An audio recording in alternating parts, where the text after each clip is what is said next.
When I think of the phrase opening doors, I usually think of it used in reference to getting into some formerly restricted inner sanctum. And that's very important. But what I want to talk to you about today is the importance of going out, particularly for scientific research and education. Now, I'm pretty lucky. I'm a high school science teacher here at Santa Catalina. And when I go out my doors, this is where I end up, on the margins of the Monterey Bay National Marine Sanctuary, which is one of the largest, most productive, and most ecologically diverse marine protected areas in the world. And that's lovely. But what I want to tell you today is that it's important. And I think it's so important that we're working hard to integrate exploration of this environment deeply within our entire science curriculum. This is interesting because it's so different than the science education system that we've come to expect, which is largely about studying books, or perhaps more currently, watching videos. But it's worthwhile to remember that science is not a body of facts. It's a process for discovering something totally new. And I'm afraid that the science education system that we have is largely about memorizing facts. That is, it's asking people to practice their scales without ever asking them to play music, much less compose. I wish I was saying something new here, but this fellow with the whiskers beat me to it. This is Louis Agassiz. He was a Swiss scientist and a Harvard professor who revolutionized American biology in the 1800s with his mantra, study nature, not books. Agassiz wanted his students to be more active, more observational, more experimental, essentially more engaged with the world around them. And to do this, he started the first marine laboratory in the country on Pekinese Island off Cape Cod. And he took 27 students and immersed them in intensive studies of the marine environments. Now, many of those students went on to become leaders in American biology, and it also led to the foundation of the Marine Biological Laboratory in Woods Hole, Massachusetts, where his sign still hangs provocatively over the entrance to the door of one of the world's finest research libraries. This historical connection is one of the reasons I so enjoy taking students out into marine environments. But even more, this is a place where the student can relatively quickly and easily put themselves in a real, living, and dynamic environment and begin observing the face of the world at the interface between the land and the sea. Observations lead to questions, and questions can lead to hypotheses, and hypotheses can lead to experiments.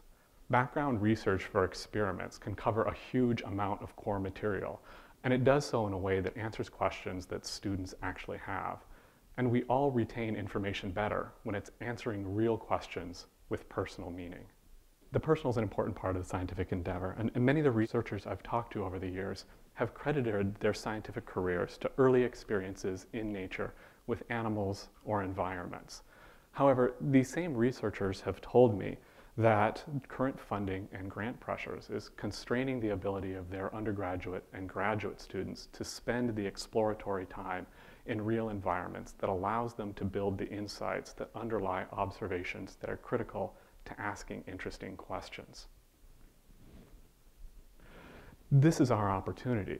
We can put students in interesting environments, and we can help them shape rigorous questions which can lead to hypotheses. We can help them frame experiments that become part of data acquisition.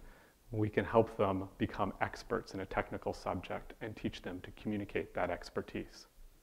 We can teach them to make observations that become part of long-term data archives. Now, Monterey sits on a region of the Northeast Pacific that has one of the longest records for physical ocean parameters like temperature and biodiversity. It's also a place where people are closely watching how the biology responds to a changing ocean. As our students begin to contribute their data and observations and thoughts, they're contributing to a real scientific discussion. And this community aspect of science is important. Science is a human endeavor, and it's a collaborative endeavor, and we can collaborate. Collaboration is important for how science actually gets done. And in fact, collaborative work is one of the standards in the new National Science Education Standards. The world outside those doors is dynamic, and by incorporating dynamic environments into student research, we create more niches for different types of students to excel. Nobody can do everything, And by incorporating more complexity in student projects, we force them to identify each other's strengths and clearly articulate plans to implement those strengths effectively in response to real-world problems. As students gain these organizational and technical skills, they can tackle larger problems. A technically sophisticated and caring student body can address questions that are of critical importance to local stakeholders, research managers, fishermen, developers, and the tourist industry. Our students are eager to confront these questions and to pursue them past the intertidal. We have a wonderful aquatic facility here, and it's been interesting to show students how subtidal research gets done. As soon as you begin going out, you can acquire skills that allow you to go further out. This is a student learning how transect methods for measuring biodiversity map to aquatic systems. Once they've learned how to use aquatic transects, we've tried them out in the kelp forest community and this past summer in the fringing reefs off the Hawaiian Islands. Now, several students have told me that this type of subtidal work has been one of the best experiences of their Catalina career. Why would they say something like that? Catalina students are very polite, but it may be that it's because this type of work incorporates real exploration. The ocean may not be the final frontier, but the edge of the sea has always been a frontier. An exploration of the frontier is perhaps a perfect example of true leadership roles.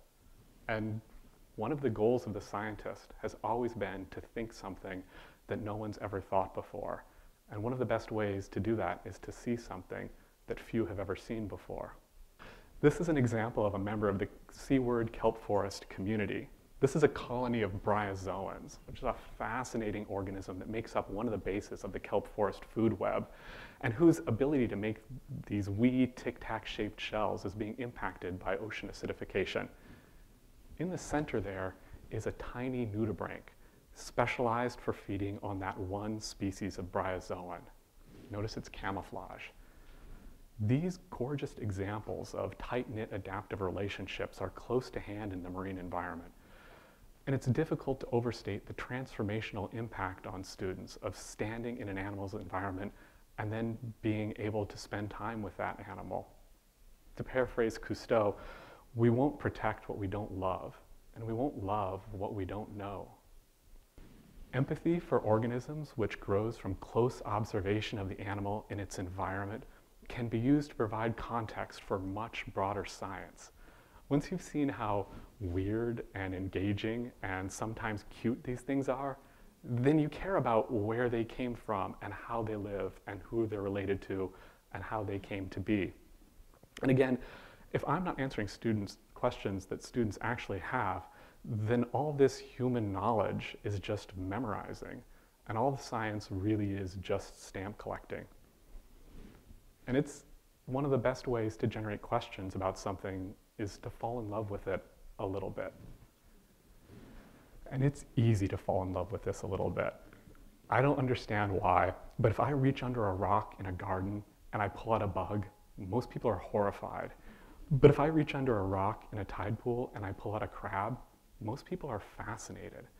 And perhaps it's the sheer alienness of marine organisms and their environments that allows them to slip around our sense of how we should think about them. Their novelty lets us see them with an open mind. And to me, this is one of the most important things that I do. If I can take someone out to a completely foreign organism and get them to really see it, to put themselves in its shoes, and to see it as curious, as fascinating, maybe as beautiful, then how much easier will it be for them to begin to empathize with other people? And that's the goal, not to press out the next generation of marine ecologists, but to use the world outside, to focus our students' energy on a task in a way that teaches them how passion and engagement and effort help them to achieve goals and fulfill their potential. This sign is bolted to a rock facing out to the sea at the University of Washington's Friday Harbor Labs. And it says that the most important goal for teachers should not be just to broaden horizons, but to show students how they can pursue the potential that brings them the most enjoyment out of life. And sometimes that potential doesn't live behind closed doors. Thank you.